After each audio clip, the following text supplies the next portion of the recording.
I want to answer the burning question, how many calories do I need to eat to lose weight? First of all, if you are asking that question, good for you, you're on the right track, because until you answer that question, you won't lose weight. So today I want to walk you through a few of the steps for figuring that out, and I also want to cover some of the mistakes you may be making even after you follow the steps. First of all, from now until eternity, the only way, and I mean the only way, you're ever going to lose weight is if you're in a caloric deficit. And all that means is that you are burning more calories than you are consuming or eating per day. Question is, how do you do that? So let's look at a few of the steps to figuring out that question. Step number one, first you got to figure out your maintenance calories. Essentially, maintenance calories means how many calories you would be eating to where you don't gain weight and you also don't lose weight, right? Where is your baseline? Now, there's a few different things that go into figuring out your maintenance calories. These are the inputs, okay? First of all, you've got BMR.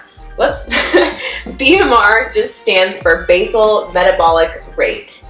And this refers to how many calories you would be burning if you sat in bed all day, not even if you sat in bed, if you laid in bed all day and did absolutely nothing. So it's the bare minimum amount of calories needed to essentially just run your body and to keep you alive. If you've ever gone online to try to figure out how many calories you should eat per day or how many calories you should eat for weight loss, often these things that determine BMR are going to be the things that you're punching into the calculator. Okay, so things like height, age, weight, gender, and these are the ones that are really simple. So you may be thinking, cool, I know the numbers for all of those. Okay, but here's two factors that do factor in that might be a little bit trickier for you to know. Body composition. So are you more muscle or are you more fat? You know, how much muscle do you have? Because that affects how many calories you're burning per day. If you have more muscle as opposed to having less muscle, you're going to burn more calories. Also, hormone issues. And as much as it's important to know a number for how many calories you're burning per day, there are a few, and I mean a few, exceptions with if you've got a hormone imbalance, the numbers may not match up. In other words, we may crunch numbers, figure out a caloric goal for you to hit, but if you've got hormone issues, that caloric goal may not be accurate. Now, something I want to say about that, and the reason I have a little asterisk here, is sometimes people will blame not being able to lose weight on hormone issues. But something I want to say is if your hormone issues are related to being overweight, in other words, if that's what's causing you to have hormone issues, then that's not an easy way out to just say, oh, I guess I can never lose weight. That means you need to get even more serious about losing weight to really figure it out so that you can get rid of those hormone issues to get to a healthy weight. Anyway, after you add all of these up, that's gonna help you determine your BMR. But here's another thing that goes into maintenance calories. You gotta know how much you're exercising, all right? Obviously, if you're not exercising at all, there's really nothing to factor in here. But if you are exercising, depending on the effectiveness. So, not how many hours you're working out, but how effective your workouts are. Because if you compare things like cardio and things like weightlifting are usually going to give you better bang for your buck in terms of calorie burn as opposed to cardio. That's another topic for another time. But depending on how effective your workouts are, that's going to affect your maintenance calories and how many you're burning. Lastly, this is something that you're probably not thinking about. It's called NEAT, and NEAT stands for non-exercise activity thermogenesis. And that is a really fancy way of referring to all of the calories you burn by doing things that you kind of don't notice. So it's things like fidgeting, tapping your foot, if you are standing up as opposed to sitting down, shifting in your seat. If you guys haven't noticed, I do a lot of moving, so I probably have a pretty high NEAT. But again, that's the third factor. All of these things are going to factor into maintenance calories. Now, if you figure out your maintenance calories, that's the first step. The second step would be to, going back to this, it would be to subtract calories from your maintenance calories to put you in a caloric deficit. In other words, maintenance calories are how many you eat to neither gain nor lose weight, right? We start there. From there, you subtract calories. Now, trying to figure out how many calories you subtract from that, there's going to be factors for that too. First of all, your goals, okay? Someone who wants to lose 100 pounds compared to someone who wants to lose 10 pounds, that's going to factor in. Another thing that matters is your time frame. So if you're wanting to take a really laid back approach to losing 20 pounds, you could do it over 6 months. Or if you want to take a more aggressive approach, then you could do it in more like 12 weeks. Just depends. Also has to be reasonable. And I mean reasonable in terms of physiologically, there are boundaries. Like losing 5 pounds in a week is not even possible, okay? It takes negative 3,500 calories to lose, in general, 1 pound of body fat. So if you added it all up, you can't even burn off that many calories to lose 5 pounds of fat in a week. So it has to be reasonable in terms of physical limitations, and also you have to think about yourself as a person and what you can handle psychologically. Like, how good is your program? What kind of support system do you have? So you gotta think of what's reasonable and what you can aim to accomplish just as a person.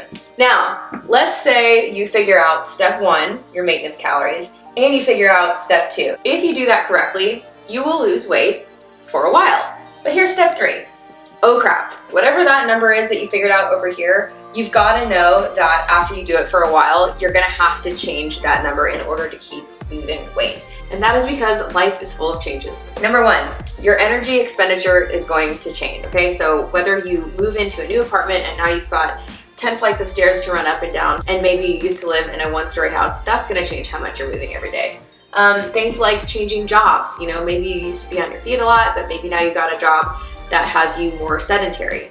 Maybe you get pregnant, maybe you have kids, who knows? There's lots of things in life that can change how much you're moving on a daily basis, and that's gonna change how many calories you're burning off. Number 2, your body's gonna change. So ultimately, if we go back to BMR over here, remember that age is one of the things that factors into that. So as you get older, now this does not mean you just stop burning calories altogether when you get older and that there's no hope in losing weight. It just means that as you get older, you will burn a few less calories, and that does factor into how many you should be eating overall.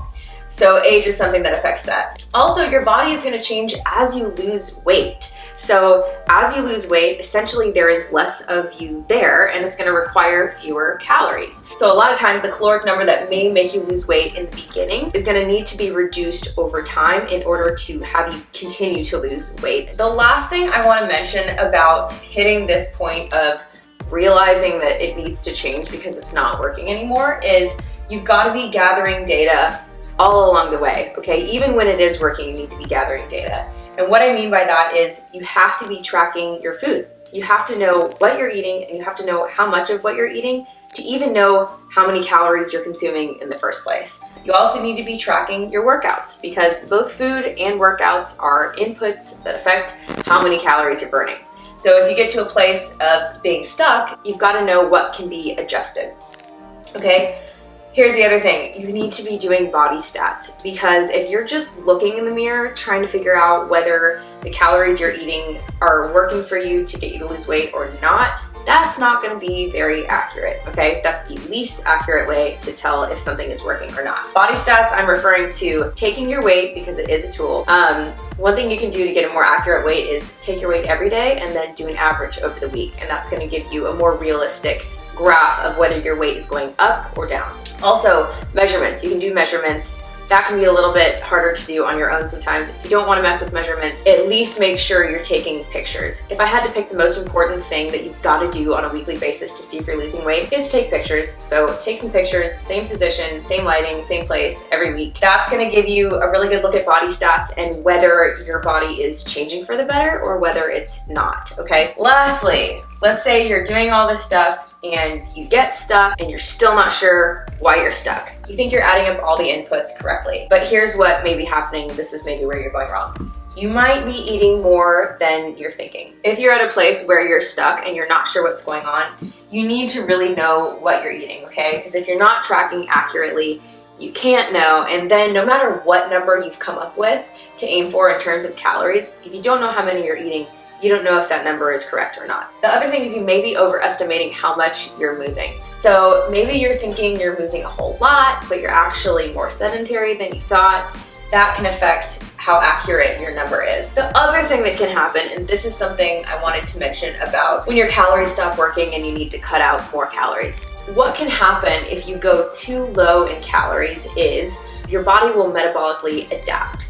This does not mean that your metabolism is broken and that there's no hope. It just means that you've essentially taken away enough food and fuel for your body to where it's going, I'm done with this, I don't even want to move at this point. So sometimes, as much as you may think that cutting out more calories is the answer, sometimes actually adding some more calories back in, or reverse dieting, that's what that's called, may give you enough of a boost of energy to where you're moving a lot more and you actually end up burning more calories in the long run, okay? So sometimes when you hit a plateau, if it's a real plateau, that can be something that's helpful. Something I will say about that is sometimes people actually are just doing this, eating more, and they think they've hit a plateau and they're like, oh, the reason that my weight loss stalled is because I've got this metabolic adaptation going on and I actually need to eat more calories. Meanwhile, maybe they were just eating too many calories in the first place, and that can actually make you gain more weight. So I would suggest before you turn to metabolic adaptation as a reason for having your weight loss stall, I would get an expert's opinion on that. Have a coach sit down with you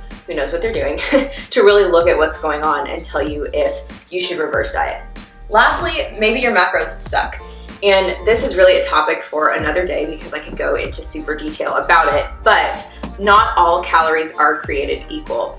And what I mean by that is if you look at something like fats, for example, as compared to protein and carbs. If we're looking at fats and you eat 100 calories of something that's just made up of fat, essentially as your body digests that thing, it's going to keep all 100 of those calories pretty much.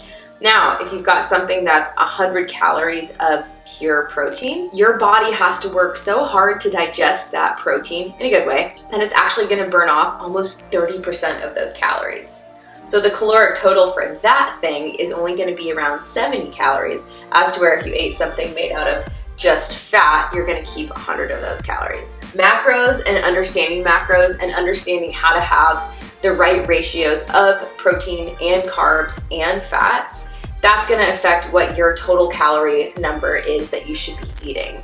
Okay, and it doesn't mean that you should be eating all protein because fats are really important and carbs are really important too. So you need all three of them. But I guess long story short with that is if you don't have the right ratios, you're going to be working harder than you actually need to. Okay, if you couldn't tell, there's a lot of things that factor into this. And that's also one of the reasons why online calculators may not always be accurate. And again, the biggest thing is you can start with a calculator online. That's not a terrible thing to do. But the main thing is you've got to look at your body from week to week to know if it's not changing. Because if it's not, it doesn't really matter what you punched in the calculator. It doesn't matter what the calculator told you to eat. It means it's inaccurate. So hopefully that's helpful as far as knowing how you figure out how many calories you need to be eating per week. Because it is a big question, it is an important question. Also, don't beat yourself up too much if you can't figure out that number on your own. Anyway, if this was helpful, give this video a thumbs up and I'll be back on here again soon.